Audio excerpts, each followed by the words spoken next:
Halo, apa kabar? Hari ini, yuk kita bedah satu kata yang kayaknya kita semua udah familiar banget, ikhlas.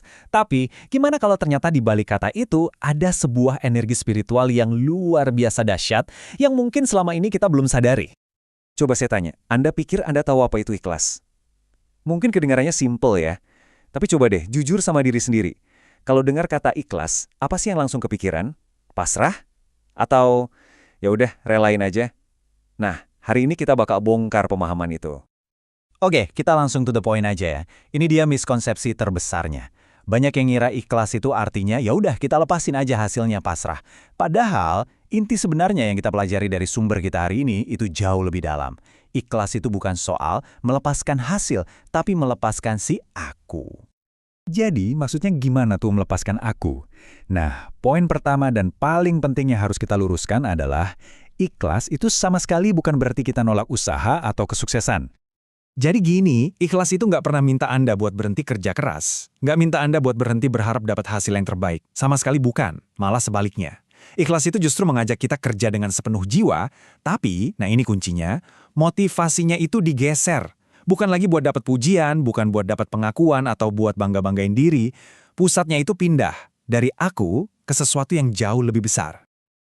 Nah, pertanyaannya, kalau pusatnya geser, terus apa yang terjadi? Ini dia bagian kerennya. Saat kita berhasil nih, melepaskan si aku ini, disitulah kita bakal nemuin sumber energi spiritual yang sejati. Definisinya jadi begini, ikhlas itu bukan kondisi pasif, tapi sebuah proses aktif. Sebuah transendensi batin. Jadi setiap tindakan kita itu lahir bukan dari otak, tapi dari hati. Atau dalam istilahnya, qalb. Hati yang benar-benar hadir, yang sadar. Jadi semua yang kita lakuin itu jadi kayak aliran energi, yang sumbernya dari kesadaran ilahi. Bukan lagi dari ambisi ego kita yang sempit. Dan ini ada ayat yang pas banget buat ngegambarin esensinya. Perhatiin deh kata-katanya.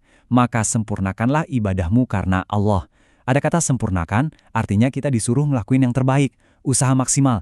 Tapi tujuannya jelas banget, karena Allah.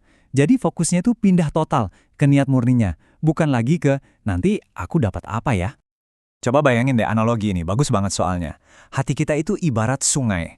Nah, ego kita dengan segala macam keinginannya buat dipuji, buat diakui, pokoknya biar kelihatan hebat, itu kayak batu, kayak sampah yang bikin sungai jadi mampet.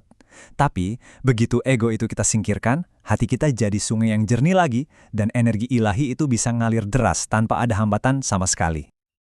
Oke. Mungkin ini kedengarannya puitis banget ya, spiritual banget.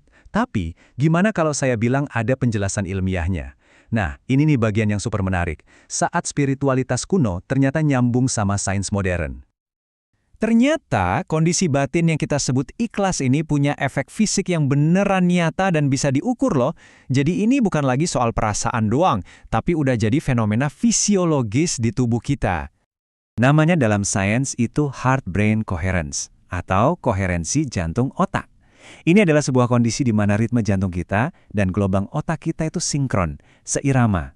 Kapan ini terjadi? Tepat saat kita melepas ego, saat kita hadir sepenuhnya dan bertindak dari niat yang murni. Secara harfiah, jantung dan otak kita itu kayak mau lagi joget bareng dalam ritme yang sama, menciptakan harmoni yang luar biasa di dalam tubuh. Terus, efeknya apa? Wah, ini dahsyat banget. Riset membuktikan, kondisi koheren ini bisa langsung menurunkan hormon stres, bikin sistem imun kita makin kuat, bikin kita jadi lebih gampang empati sama orang, dan bahkan bikin kita mikir lebih tajam. Jadi ikhlas itu ternyata benar-benar menyehatkan, lahir dan batin.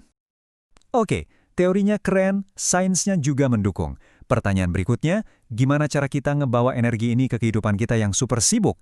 Nah, yuk kita lihat contoh-contoh praktisnya. Misalnya nih, pas sedekah. Ikhlas itu pas kita ngasih karena murni mau bantu, bukan biar dilihat orang. Waktu kerja, itu pas kita ngasih kontribusi terbaik karena kita peduli sama kerjaan itu sendiri, bukan nungguin siapa yang bakal muji. Pas lagi berinteraksi sama orang, bahkan pas dapat respon negatif, ikhlas itu kekuatan kita buat tetap tenang. Dan yang terpenting, dalam ibadah, ikhlas itu yang mengubah ritual jadi sebuah momen kebangkitan hati. Nah, biar nggak cuma teori, ada satu latihan praktis yang bisa banget bantu kita ngerasain energi ini secara langsung. Latihan ini namanya surrender breath, atau kita sebut aja nafas penyerahan diri. Caranya simple banget dan bisa Anda coba di mana aja. Pertama, duduk yang nyaman, Punggungnya lurus, terus pejamkan mata. Kedua, coba bawa semua perhatian Anda ke area dada, ke pusat jantung. Terus, pas tarik nafas, tarik pelan-pelan selama 4 hitungan. Niatkan Anda sedang menghirup kehadiran ilahi. Nah, bagian kuncinya. Pas hembuskan nafas, hembuskan lebih panjang, 6 hitungan, sambil secara sadar melepaskan semua ego, semua ambisi, semua ketakutan. Udah, lakuin beberapa kali, terus diam sejenak. Coba rasakan, saksikan energi damai yang muncul dari dalam diri Anda. Latihan napas tadi itu intinya adalah praktek tawakal, penyerahan diri yang aktif. Ingat ya, ini bukan pasrah yang artinya nyerah atau kalah. Ini adalah sebuah kepercayaan total bahwa saat kita berani melepaskan kontrol dari ego kita akan dicukupkan oleh kekuatan yang jauh-jauh lebih besar. Jadi, saya mau tutup bahasan kita dengan satu pertanyaan buat direnungkan. Ternyata, ikhlas itu bukan tujuan akhir yang jauh di sana. Bukan sesuatu yang susah banget dicapai. Ikhlas itu lebih mirip sebuah frekuensi. Frekuensi yang bisa kita akses kapanpun kita mau. Cukup dengan satu tarikan nafas yang sadar, kita punya kesempatan buat ngelepasin aku dan jadi saluran buat energi yang lebih murni. Jadi, gimana kalau setiap helaan nafas kita bisa jadi sebuah ibadah?